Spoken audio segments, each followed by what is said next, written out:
Yo, what's up mga kaibigan? Nali na tayo magkwentuhan. Opisyal nang gumawa ng kanilang unang galaw ang Golden State Warriors ngayong off-season, 1 week bago magumpisa ang training camp.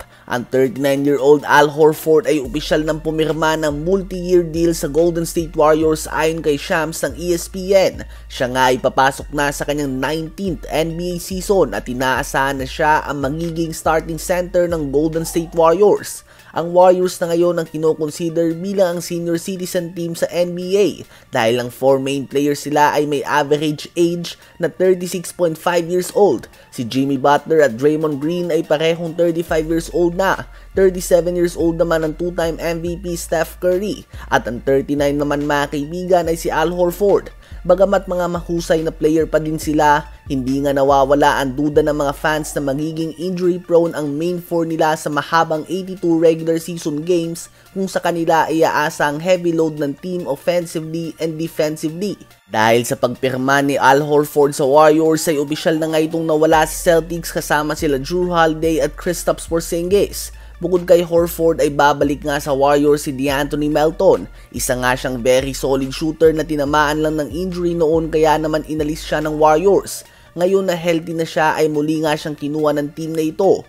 As of now ay yan pa lang nga ang pumipirma sa Warriors, subalit expected na susunod pa dyan sila Seth Curry at Gary Payton II. Sa palagay nyo ba ay makakapasok ang Warriors sa top 6 ng West ngayon? Ngayon ay tumungo naman tayo kay Jabari Smith Jr. at Tari Eason. Si Jabari Smith Jr. ay pumirma pa lamang ng 4 years sa contract extension at expected na siya ang magiging starting power forward ng team, habang si Eason naman ay may offer din nga sa kanya ang Rockets na contract extension, subalit hanggang ngayon ay hindi pa din ito pumipirma ng kontrata dahil may kakayahan siya na maging starter, subalit dahil kay Smith Jr. at kay Kevin Durant ay mapapako nga siya sa bench role sa mga susunod na taon. Kaya naman pinag-iisipan niya nga ng mabuti ang pagpirma ng multi-year contract extension sa team na ito. Last season ay ito nga ang stats si Tari Eason bilang starter at tuwing nanggagaling siya sa bench. Kapansin-pansin nga ang pag-angat nito mga kaibigan tuwing kasama niya ang starters. Habang ito naman ang kay Jabari Smith Jr. tuwing siya ay parte ng starting 5 o kaya naman ng bench. Kabaliktaran nga ito ng kay Tari Eason, kaya naman maiintindihan mo din nga talaga kung bakit sa palagay ni Tari Eason ay dapat parte na siya ng starting 5 instead of Jabari Smith Jr. Kung hindi sila magkakasundo sa isang contract extension ng Houston Rockets bago sumapit ang PEDSA na October 20, magiging free agent na si Tari Eason matapos ang 2025-2026 NBA season.